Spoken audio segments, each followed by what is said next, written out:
Bonjour, bienvenue dans Femmes et Pouvoir, l'émission qui met en lumière des femmes qui savent lier pouvoir et féminité, mais surtout l'émission des femmes qui osent changer le monde. On entend souvent dire que derrière un grand homme se cache une grande femme, mais on oublie souvent de dire que derrière des grandes femmes se cachent souvent des hommes, des grands hommes qui n'ont pas peur de ces grandes femmes. Pour les valoriser, nous avons décidé, une fois par mois, de mettre en lumière un homme de pouvoir qui n'a pas peur des femmes de pouvoir. Notre invité du mois s'appelle Pablo Dieudonné Nguedj Chikwedj, vice-président de l'Assemblée provinciale du Haut-Katanga en République démocratique du Congo. Honorable Pablo Nguedj Chikwedj, bonjour et bienvenue sur le plateau de Femmes et Pouvoir. Bonjour madame. C'est un réel. Que signifie pour vous le mot pouvoir? Pouvoir. Pouvoir pour moi, c'est cette capacité intrinsèque que tout homme, toute femme a de façon innée de pouvoir faire passer ses desiderata, ses avis et considérations dans son milieu. C'est cette force que détient toute personne pour apporter, j'ose croire, parce que ce pouvoir-là peut être utilisé négativement, j'ose croire, pour moi, un bon pouvoir, c'est celui-là qui est apporté pour une action positive, pour sa société, pour son monde. Voilà ce que pour moi. Est-ce qu'il se traduit de la même manière dans votre espace personnel que professionnel? Pas nécessairement, parce que vous savez, il y a des barrières socioculturelles qui ne cadrent toujours pas avec la perception que l'on a du pouvoir ailleurs et ici chez nous. Donc, chez nous, il faut dire que le mot pouvoir relève un peu de la divinité. Et ça relève du sacré. C'est pourquoi on a tendance à comprendre que les dirigeants africains ont cet arrière-goût de dictature. Parce qu'en fait, ils lient leur position à leur caractère ancestral.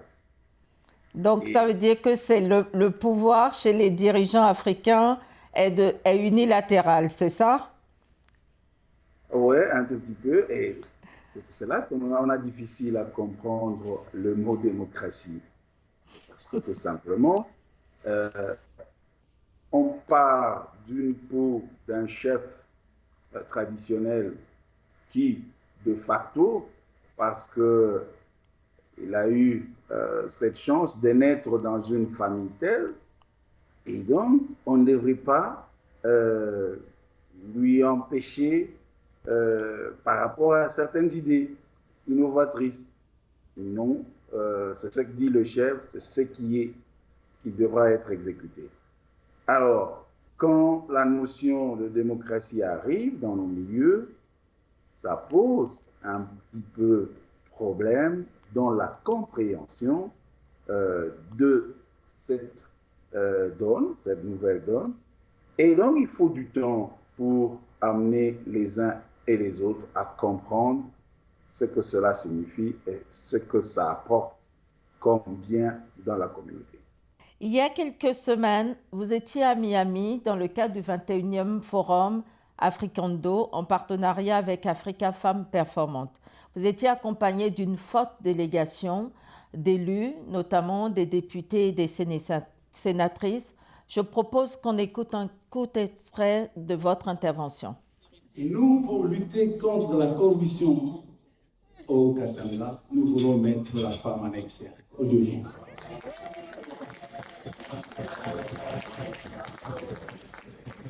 Voilà pourquoi nous avons amené toutes ces femmes.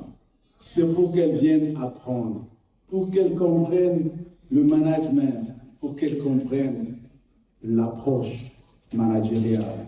Et comme ça, si nous arrivons à constituer des PME avec à leur tête des femmes, nous osons croire que nous allons donner une autre vision, un autre sens à notre Okatanga et que nous pouvons espérer aller de l'avant. Je peux vous tenir ce langage pendant autant de minutes, mais je préfère que l'on digère le peu que je vous ai donné avec le peu de bouffe que vous avez eu et je vous remercie. Avez-vous noté une différence dans l'exercice du pouvoir selon si on est un homme ou une femme? Ouais, la différence, elle est nette.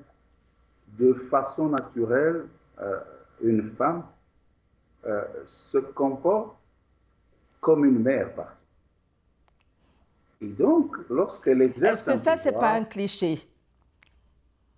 Non, je veux m'expliquer. Et quand elle accède au pouvoir, c'est tout à fait normal que c'est avec un regard affectif qu'elle exerce son pouvoir. Elle est trop attentive à tout ce qu'elle fait. Et tout ce qu'elle fait pour l'autre ou pour les autres, pour son État. Mais avec les hommes, surtout avec la caricature que je venais de vous faire sur le pouvoir ancestral, les hommes, en fait, quand ils exercent une parcelle de pouvoir, on a comme l'impression que la priorité d'abord, c'est l'homme, la personne qui exerce le pouvoir. Et puis viendra les autres après. Et pour moi, voilà ma motivation pour amener cette femme et considérer cette femme qui est dans l'exercice du pouvoir à l'amener dans le bon sens parce que de façon naturelle, elle a déjà ce bon sens. Et donc, pour moi, je considère que le pouvoir exercé par une femme est un peu plus sécurisant que celui exercé par un homme. Est-ce que c'est pas aussi pour cette raison qu'elles ont autant de mal à accéder aux instances de décision? Parce qu'elles ont une approche beaucoup plus inclusive du pouvoir et les hommes beaucoup plus exclusifs. Ouais, ça se pourrait. Vous savez, dans la société, tout est compétitif. Alors, du moment où vous avez d'abord cette caricature tribale ou ancestrale, culturelle, qui vous colle à la peau, et du moment où vous avez la femme elle-même, qui en fait, c'est la femme elle-même qui combat la femme. Comment ça? Dans notre milieu, vous allez trouver que très souvent, quand vous entrez dans une famille, c'est la maman elle-même ou la mère de la famille qui décide que ce soit les petits garçons qui aillent de façon privilégiée à l'école que les filles. Et les filles sont orientées dès le bas âge dans des petits travaux d'exécution ou de subalterne à partir de nos maisons. Alors à ce moment-là, vous voyez très bien que c'est la femme elle-même qui est au devant, qui brime l'autre femme. Parce que l'enfant, la petite fille, est appelée à grandir, vit déjà dans une situation de subalterne en tout. Est-ce que ce n'est pas lié à une question d'éducation et c'est peut-être là où il faudra mettre encore plus d'accent? Ben, c'est ça. L'éducation au niveau d'abord du noyau familial. Il faudrait que nos mères, nos mamans comprennent l'utilité de mettre tous les enfants sur le même pied d'égalité. Dans les pays occidentaux où vous êtes, cette question ne se pose pas. Mais chez nous, il y a encore beaucoup de travail et nous devons tout faire pour changer cet état d'esprit. Voilà pourquoi nous avons salué d'abord la présence dans notre hémicycle maintenant de 12 députés femmes. Cela pourra nous permettre de faire passer le message à travers les femmes elles-mêmes. Parce que quand on voit une femme accéder à ces grandes responsabilités et que cette même femme-là aille dans nos villages, dans nos communautés, aller porter leur propre exemple et dire ce qu'elles sont, je crois que le message passerait mieux avec elles qu'avec nous les hommes. Mais d'ailleurs, la province du Haut-Katanga est très en avance puisque c'est la seule province qui a élu autant de députés femmes depuis que les élections existent en République démocratique du Congo. Comment expliquez-vous cela? Je crois qu'il y a eu beaucoup de travail de fond en amont.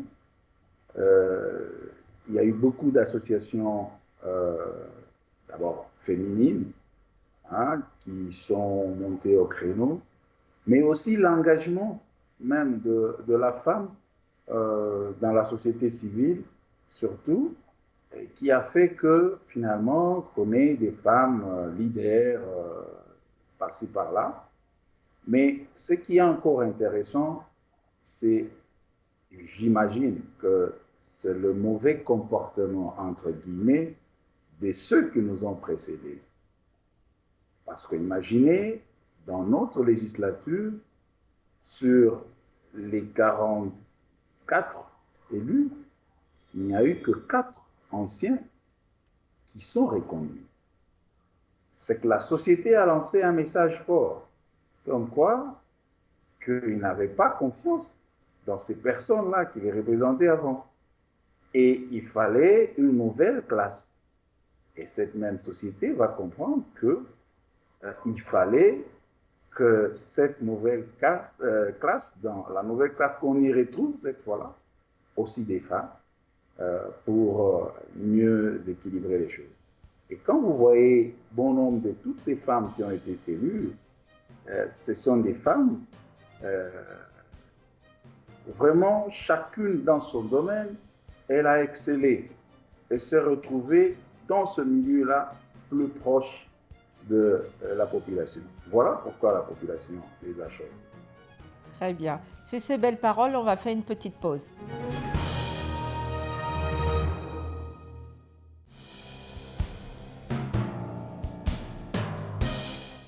Nous sommes de retour sur le plateau de Femmes et Pouvoir avec l'honorable Ngwedj Chikwedj.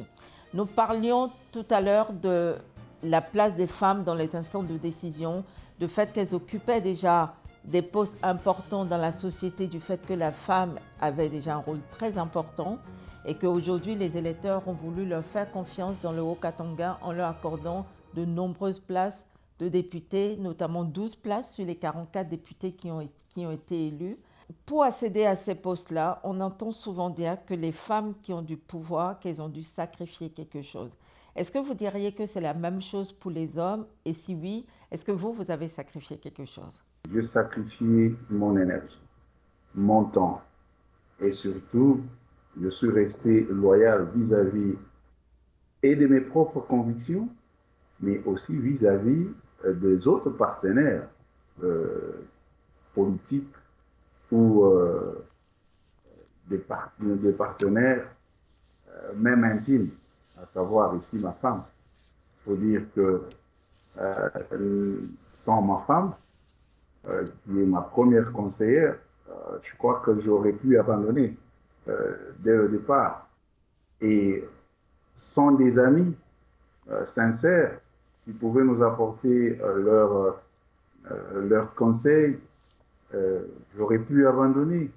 Mais surtout, ce qui est intéressant, c'est que oui, je me suis sacrifié en servant. C'est pas le service rendu vis-à-vis de ma population, ma communauté, à travers mon travail que je faisais avant. Je suis médecin de formation. Et donc, ce sacrifice-là, pour les autres, c'est ce qui a payé. Et je suis croyant, je suis chrétien, je pense que ça, c'est un grand message qu'il faut donner aux jeunes et à tout le monde. C'est que t'est récompensé sur cette terre. C'est en faisant quelque chose que l'on obtient ce que l'on a semé. Et moi, j'ai semé dans l'amour des hommes. Et bien voilà mon sacrifice. Est-ce que vous avez retenu ou identifié une idée, une bonne pratique pendant votre séjour à Miami que vous avez décidé de transposer dans votre communauté ou dans le cadre de vos missions dans le Haut-Katanga en tant que vice-président de l'Assemblée provinciale? Ouais, la première des leçons que j'ai pu obtenir de Miami, c'est que tout le monde travaille. Les gens travaillent. Chez nous, on trouve des gens qui ne travaillent pas, mais qui pensent qu'ils ont droit à être rémunérés juste après. Ça, c'est une grande leçon. Oui. Et il y a des gens, ce qui m'a encore plu, c'est que chacun qui travaille, chaque homme, chaque femme que j'ai rencontré, qui fait son travail et le fait bien. Et apprécie ce qu'il est en train de faire. Comment transmettre ce goût de l'excellence ou le goût du travail à nos communautés? C'est l'un des défis que je me suis fait. C'est passer par la conscientisation. C'est ce qui me manque. Il faudrait, vous savez, dans l'éducation des adultes, on passe par 4 étapes. La première étape, c'est celle de l'inconscience inconsciente. Donc, la personne ne sait même pas qu'elle est inconsciente. Deuxième étape, c'est passer de l'inconscience consciente. Alors, il faut d'abord être conscient qu'on est inconscient. À ce moment-là, on passe à l'autre étape, qui est celle de la conscience inconsciente. Et pour finir, à l'étape ultime, c'est d'arriver à la conscience consciente. Alors, quel est l'état actuel de nos populations? Très souvent, nous sommes aux deux premières étapes. Je voudrais donc amener ma population à comprendre les choses, à passer de l'état d'inconscience consciente à celle de conscience inconsciente. À partir de ce moment-là, les gens vont se réveiller, ils vont se développer, ils vont aller de l'avant. Lorsqu'on voyage, c'est tout un livre qu'on apporte. À moi d'ouvrir le livre. Il faut que les gens voient ce qui est bon dans ce livre. C'est ça notre œuvre. C'est le travail que nous avons. Aviez-vous une phrase, une devise, quelque chose qui symbolise vos engagements ou vos convictions? C'est l'école du caméléon. C'est ça ma devise. Je préfère être un caméléon. Ce caméléon, quand il marche, quand il arrive quelque part, dans une société, dans son environnement, il essaye de vêtir la peau du milieu pour qu'il passe inaperçu, pour qu'il s'adapte à ce milieu. Voilà ce que je recommande aux gens. Quand vous arrivez quelque part, faites-vous fondre dans ce milieu pour comprendre cette société-là. Ce n'est que par la compréhension de la société, du milieu, qu'on peut aller de l'avant. Et le caméléon, ses yeux tournent à 360 degrés dans tous les sens. C'est pour lui permettre de mieux voir tout ce qui l'entoure. Un homme devrait être comme ça. Il devrait être attentif à tout ce qui bouge. Et il doit s'adapter et avoir la vue aussi bien précise pour mieux s'orienter. Et lorsque le caméléon marche, vous voyez que quand il remonte sa patte, pour la poser sur le sol, il doit faire quelques mouvements avant de se rassurer de la pose de sa patte sur le sol. c'est que ce caméléon-là se rassure du lieu où il veut s'asseoir, où se mettre. Voilà ce que je recommande aux gens. C'est d'être humble en se fondant dans la société, Dans la société. mais surtout d'avoir la capacité de s'adapter et d'avoir un regard lointain, une vue lointaine. Parce qu'on ne vit pas que pour soi-même. On vit pour moi, on vit, c'est pour l'avenir. Pour l'avenir, c'est qui? Ce sont les enfants que nous mettons au monde. Alors, si moi, je consacre ma vie à moi-même, c'est que je brise le futur. Il n'y aura plus de futur. Si un petit garçon, justement, regarde cette entrevue et déclare « Quand je serai grand, je voudrais être l'honorable Ngouet Chikwech », vous lui diriez quoi? Ouais, l'honorable Ngouet Chikwech, c'est quelqu'un qui se sacrifie pour les autres. Il faudrait qu'il intériorise cela, qu'il comprenne que si je veux me vêtir de cette peau-là, de l'honorable, il faudrait que j'aie ce sens de sacrifice, ce sens de servir l'autre et les autres, et pas privilégier ses priorités. Mes priorités à moi sont celles de mes concitoyens, sont celles des personnes qui m'entourent. Je me plais par le service pour les autres. Honorable, notre entretien touche déjà à sa fin. Vous êtes un homme de pouvoir. Est-ce que vous avez un super pouvoir? Mon super pouvoir est dans l'au-delà.